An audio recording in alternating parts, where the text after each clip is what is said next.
Yeah, okay.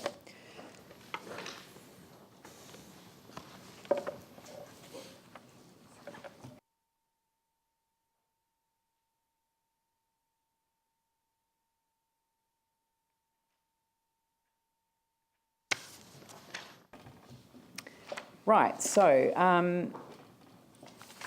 and now, so that we've moved and seconded the recommendations. And I'm sorry about this, but normally speaking, we would then suspend standing orders to have a debate around council ones, but I don't know that we have to. Just go through and just vote on each one. We can, yeah, but we can debate them. Yeah, oh, yes, yeah, oh, yes, yeah. So, apart from the ones presumably they've already spoken. yeah. So, but there are ones that are in A that are. Oh no, they're all pretty much covered in here. Yeah. Sorry? No. So.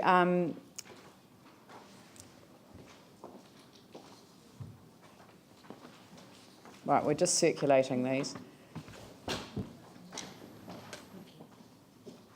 Oh, thank you. Some in A, things like that. Yeah. So you need. So what I'm going to suggest is that we go through A first, because that A has all of the recommendations that come through. I mean, that might be the easiest thing to do.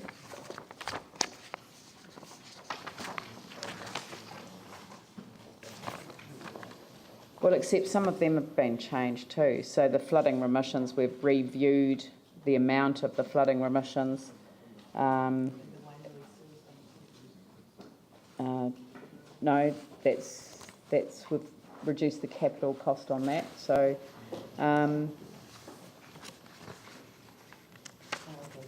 I'm just wondering whether the easiest thing to do is to just go through these, but some of them have been amended. So the flooding remissions budget.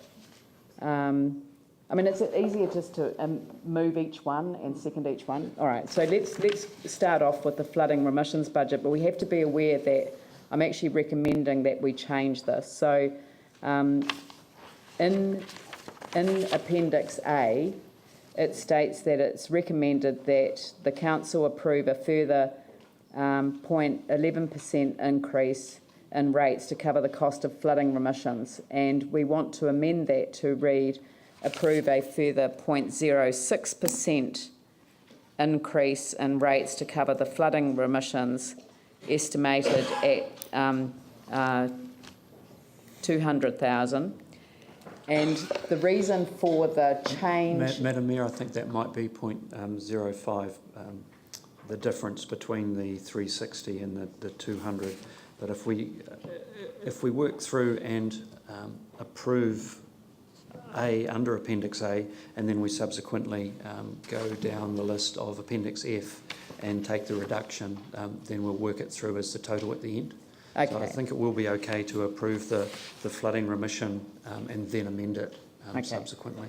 Well, I mean, the calculation of the flooding remission has been reviewed in light of the numbers of people who are now anticipated to qualify. So it has been reviewed. But would someone like to move that we approve the rates increase to cover the cost of flooding remissions? Ellie Jones, seconded by Phil Clearwater. Is there any debate on that? I'll put the motion. All those in favour say aye. Those opposed say no. That's carried.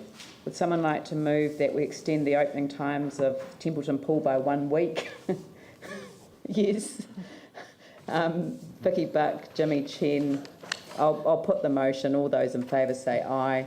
Aye. Those opposed say no. That's carried.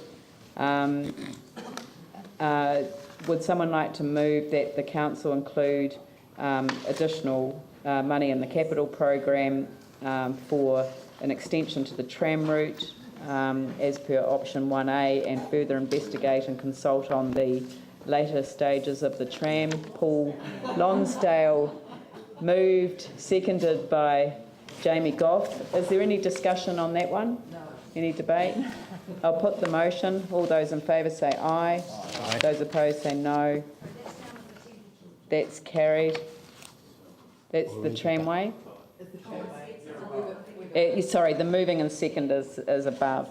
Okay, I'm assuming that Andrew Turner would like to move the head-to-head walkway recommendation, seconded by Phil Clearwater. Is there any debate on that? Would you like to speak to that? Thank you. Yeah, the head-to-head walkway is, and I'll keep this very, very brief, very important to Littleton Harbour communities, and we hope to the whole city as a recovery project and a recreational project. Certainly the benefit to harbour communities in terms of recreational activity and in terms of economic development is going to be significant.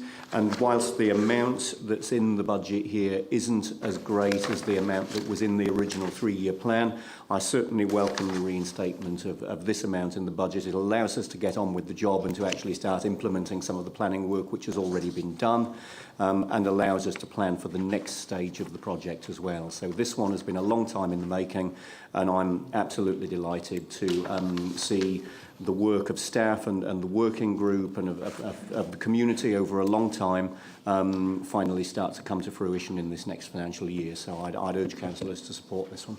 Thank you very much. I'll put the motion. All those in favour say aye. Those opposed say no. That's carried. The perimeter walkway, I suspect that Andrew Turner would like to move that one as well, and seconded by Tim Scandrett. Would you like to address the perimeter walkway as well? Ditto my comments on head-to-head in many ways. This again is a project which has been in train for some time. There was an article appeared in the press not too long ago. Perimeter walkway has no signs. The tracks are largely in place. This one in many ways is a recreational project just waiting to happen with multiple benefits, and there's a clear link between the perimeter walkway and the head-to-head. So these two projects together, in terms of creating some relatively easily achieved but very valuable recreational projects for the whole city, are certainly up there. I'll put the motion. All those in favour say aye. Those opposed say no. That's carried. I'm assuming that Councillor Clearwater would like to move the cycleways recommendation, seconded by Pauline Cotter. Would you like to? Well, actually, I'd quite like to say a couple of words on this because, and it's really to follow on from comments that Councillor Johansson made before. In a way, I'm actually glad that the cycleway program rephasing for completion within 8 years rather than the 5 years. I'm glad it was in the annual plan because it really focused all of the public attention on the fact that the people of Christchurch want our city to be a cycle-friendly city, and they really want us to achieve these cycleways within the 5-year time frame. But the annual plan is not the right place to be doing this because it was never a financial consideration. It was a question of capacity, the amount of consultation that has to be done around the various routes, the work that needs to be reflected across the council program of work in order to achieve it. But we need to set this as a stretch target. That's what the people of Christchurch have told us. They've said this has to be done, and it has to be done within the 5-year time frame. I think that we've had a very clear steer. So this sits appropriately in the long-term plan, and I'm very pleased that this to be able to make this recommendation to the council. Phil Clearwater. So look, I also strongly support pulling the time back to 5 years, and we're hoping that that is achievable, because clearly, this recommendation is subject to that technical feasibility, as I've repeatedly said. But the benefits of getting the cycleways underway, and they're underway now, being built as we speak, are huge. Like, we know that a major problem for our city is congestion on the roads. We know that if we have options available for people, more people are likely to choose other options like walking and cycling, and it has to be safe. So these will be built safely. They'll be a terrific addition to in terms of our city infrastructure. Jani Johansson. Can I just get some clarity on the wording? I just really supportive of doing this over the next 5 years, but being reflected in making a long-term plan decision today is not something we can do. So I think it needs to be considered as part of the draft long-term plan, but I don't think we can put it into the draft. I don't think we can put it into the long-term plan today. We haven't. We've been told repeatedly that we cannot do that. So It's just a note to self, really. It says this will need to be reflected, which it will, in order to be achieved. in the draft. Yeah. No. It will need to be reflected in the long-term plan if it's going to happen. It is not a change to the long-term plan. It's a statement. It's a note to self. This will also need to be reflected. I think in view of the number of submissions, which were well-based, it wasn't like there were template-type submissions at all. We just need to do this and support it. That's fine, but I could take the same argument for the stadium, for the Metro Sports, for a number of other projects. Yep. But I thought we Jani, would do it's not changing the long-term plan. It's Okay. just saying this will also need to be reflected. Right. There's nothing wrong. It's a note to self. Okay, so I'm really happy to support this. I think, I would have loved to have done it over 3 years, and I actually think in terms of setting a stretch target, that should be feasible with the amount of money that we're spending on horizontal infrastructure at the moment. I did have a question about whether we've really thought through the best mechanisms to deliver our cycleway program, and whether we should be thinking about using the district plan review as a way of designating roads that would have cycleways on them. So I just think this is something that people feel really strongly about, and I think it's incredibly important that we do try and get these cycleways in as soon as possible. So I hope the earlier amendment, which we haven't formally agreed to yet, can reflect that actually there may be ways in which we can work with SCIRT to actually achieve this program in a quicker time frame as well, but very supportive. Very good. I'll put the motion. All those in favour say aye. Aye. Those opposed say no. Carried. The Akaroa Museum, and Councillor Turner, seconded Councillor Johansson. Is there any discussion? I'll speak to this one briefly, if I may. This supports the amazing work that the staff and volunteers at the Akaroa Museum are doing. They've got a facility there, or we've got a facility there, which is only partially open due to earthquake damage, in a context of increased visitor numbers to Akaroa because of the cruise ships, of course, that are going in there in the summer seasons. This change brings the admission charges for the Akaroa Museum into line with the Canterbury Museum. The relatively small cost of removing the admission charge also removes the barrier to entry, so that more people are able to be welcomed truly into the Akaroa Museum.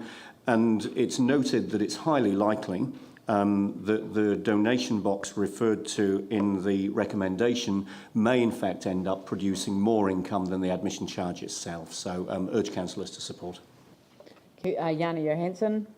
Yeah, thank you. The Akaroa Museum is also part of our facilities rebuild, and it has been damaged. So we've been charging people to go into a damaged facility.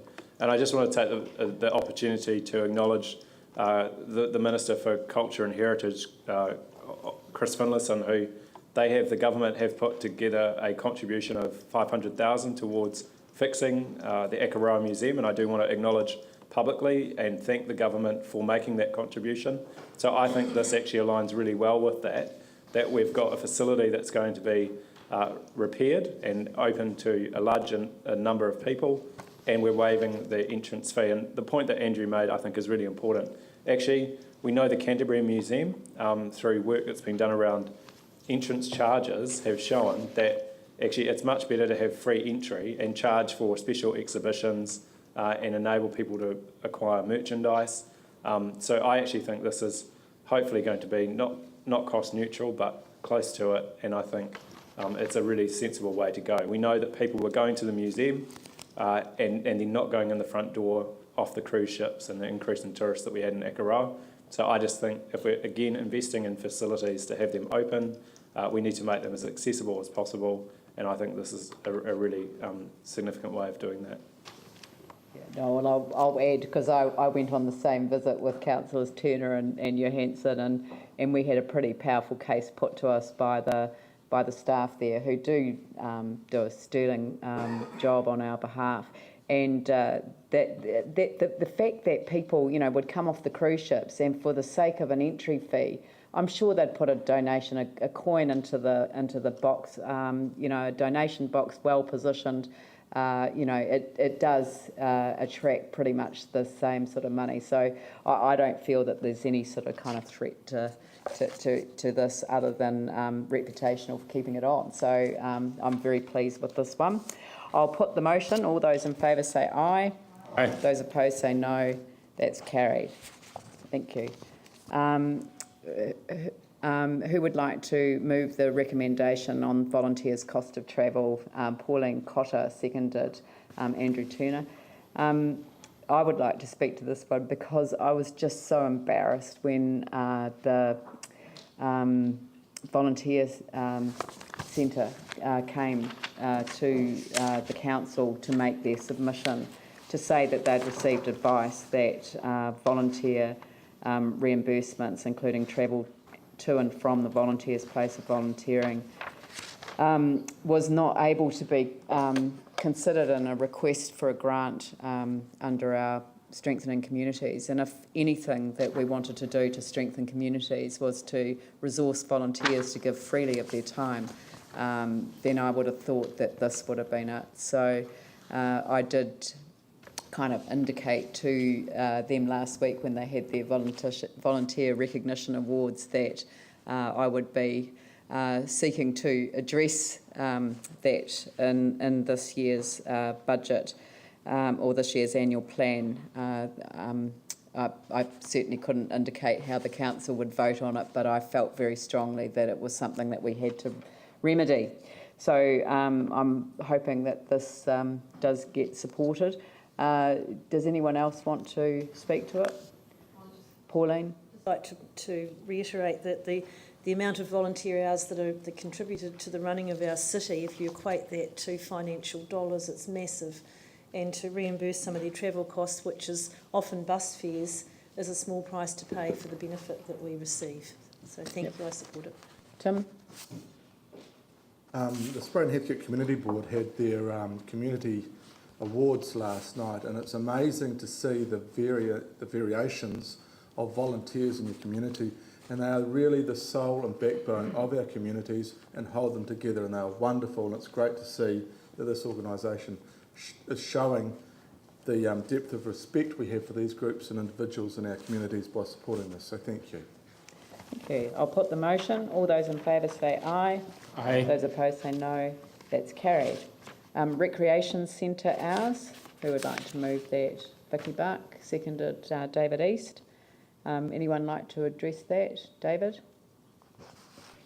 Thank you. Look, I think the majority of the submissions that were heard on this aspect were centred around the number of people that wanted to actually access these facilities before they went to work.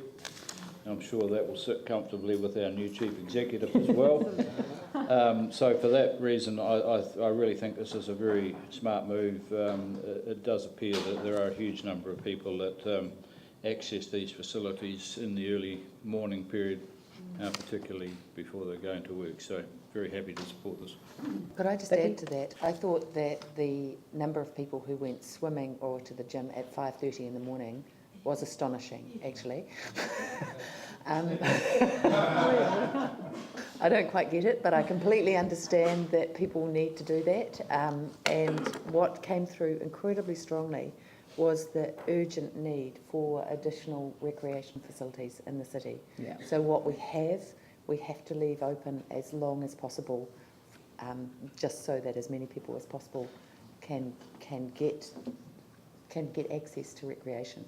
It came through as such a strong point of what people need at the moment in Christchurch. Yep.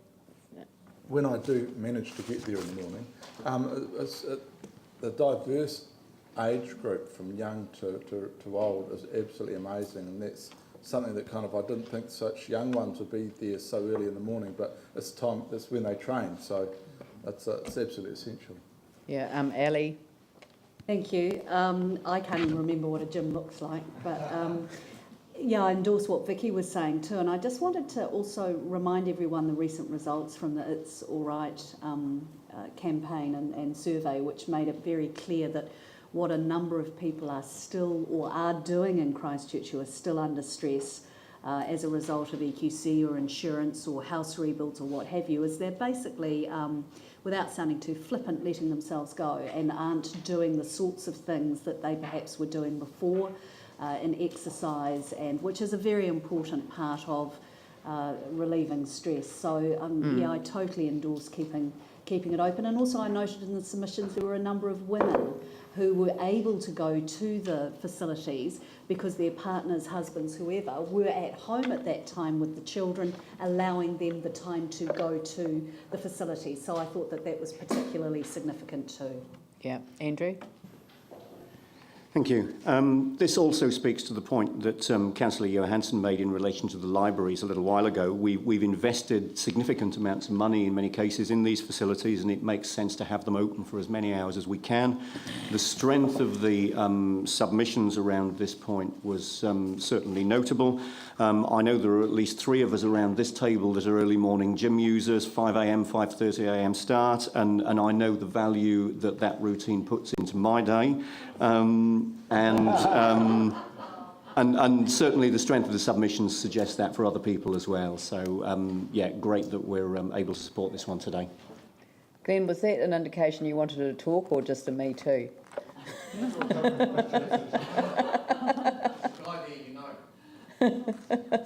Don't go there. We're not going to talk about mammals either, which are middle-aged men in lycra. So I'll put the motion. All those in favour say aye. Aye. Those opposed say no. That's carried. The next recommendation around instructing staff to work with various trusts around the Akaroa water supply land. I'm assuming Councillor Turner seconded Tim Scandrett. Is there any comment that you'd like to make on that? In addition to the protection of the Akaroa water supply, the purchase of this land, or the potential purchase of this land, brings recreational and ecological and strong environmental benefits as well. It's acknowledged through conversations with staff that there's more work needs to be done in this area, but I certainly welcome discussions and considerations around the long-term plan so that we can consider locking this one in at that time. Okay, I'll put the motion. All those in favour say aye. Aye. Those opposed say no. That's carried.